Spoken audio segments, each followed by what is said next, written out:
Jina langu naitwa Amani Dunstan na leo nitaenda kuelekeza juu ya ulaji sahihi wa tunda la chungwa. Kwa nini chungwa tunashauriwa kula au kutumia machungwa? Kwa sababu machungwa kwanza ni moja kati ya matunda ambayo yanachochea vitamini katika miili yetu. Watu wengi wamekuwa na ulaji ambao haushauriwi wa kula matunda. Watu wengi wamekuwa wanakula machungwa katika njia ambayo hatushauri sana. Mtu unakuta anakula chungwa kama hili, anafyonza tu yale maji ya sukari katika chungwa hili. Anafyonza yale maji pasina kula hizi nyuzi. Kuna nyuzi ambazo zinapatikana huku kwenye chungwa, au kwa Kiingereza wanaita fibers. Usiwe unakula kwa njia hii.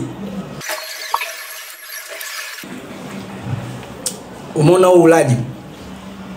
Huu ni ufyonzaji wa maji ya chungwa. Hapa huyu mtu anakuwa hajala hizi fibers, hajala hizi nyuzi. Ili uwe umekula chungwa na kupata virutubishi muhimu, unatakiwa ule pamoja na hizi fibers ama nyuzi.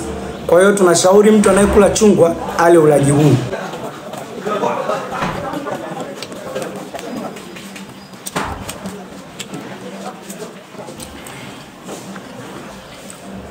Yaani hakikisha kwamba zile nyuzi zote unakuwa umezitafuna pamoja na yale maji ya chungwa. Tunashauri mtu awe anakula ulaji huu wa kula pamoja na nyuzi kwa sababu moja, ulaji wa nyuzi unazuia constipation ama kukosa choo.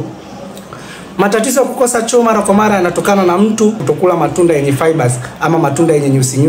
Hizi nyuzi zinaenda kusababisha maji yaendelee kubaki katika maeneo muhimu. Kwa mfano kwenye utumbo mnene pale, inaenda kusababisha kiasi cha maji kibakie katika utumbo na hivyo kulainisha choo chako na hivyo kusababisha usiwe na choo kigumu.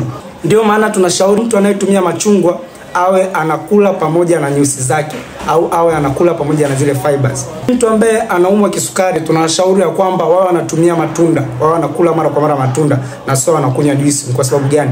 Kwa sababu unaposaga au unapochukua tunda, unapolikata na kuliweka kwenye blender, unaposaga ili kutengeneza juice, moja kwa moja kwanza unakuwa unapunguza ule uwezekano wa zile fibers kubakia. Ina maana zile nyuzi zitasagika mpaka kutengeneza liquid. Juice yako itakuwa ina nyuzi na hivyo utakapokunywa moja kwa moja ile sukari itafyonzwa katika mishipa ya damu. Itaenda kusababisha kiwango kikubwa cha sukari kichukuliwe kwenye matunda kuelekea kwenye mwili wako.